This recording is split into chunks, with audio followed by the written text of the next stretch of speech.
All right, guys, we're gonna do a how-to catch permit out here on the reef.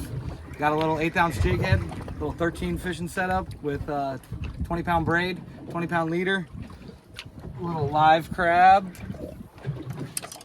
Gonna hook them right here in the corner of the shell.